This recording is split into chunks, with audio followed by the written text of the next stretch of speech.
Hi, I'm Candy Bomert, and I'm in charge of the Croaker Festival this year. This is our 42nd annual Croaker Festival. This will be the first one in a couple of years because of COVID.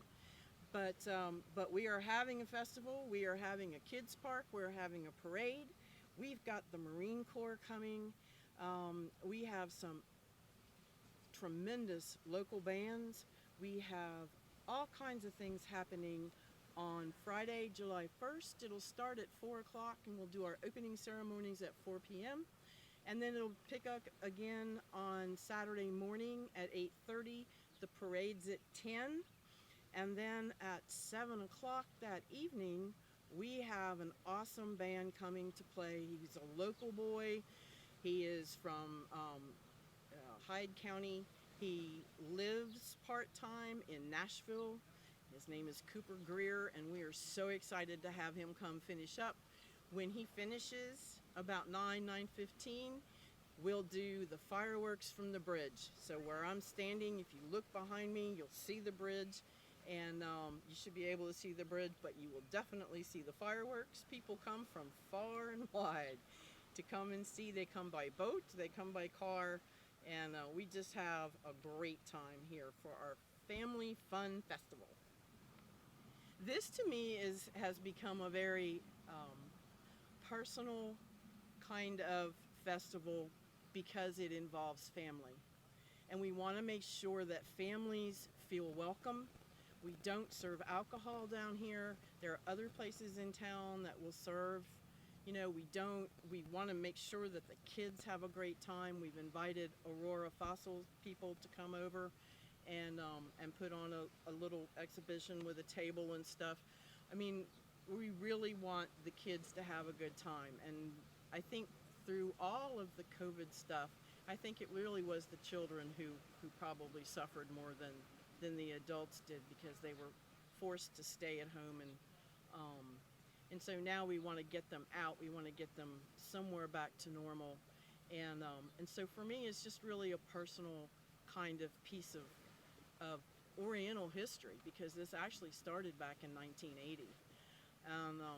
And so to me, it's very important to keep this kind of tradition in our local town. When they first started it, it was a 3-day fishing festival where they had like a fishing contest and all that kind of stuff. And they would have the local nonprofits come in, and they would, sell some crafts or food or whatever. So it was a great way to promote the fishing and the town and the kids, and as well as the nonprofits and what they do. Over the years, of course, it has grown and shifted. It's all volunteer.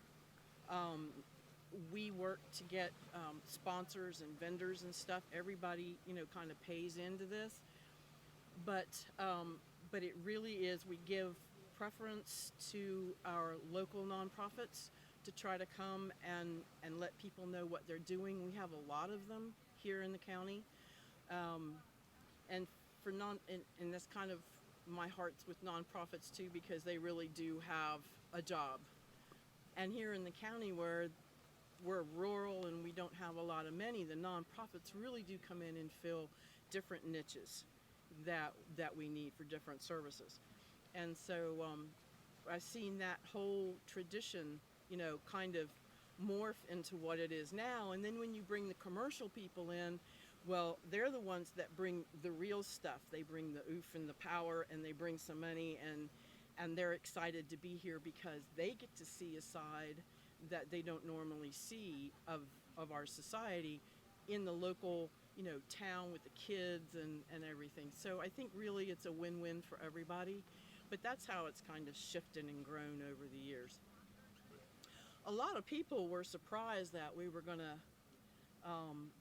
have it this year, because it had been, on ice for a couple of years, and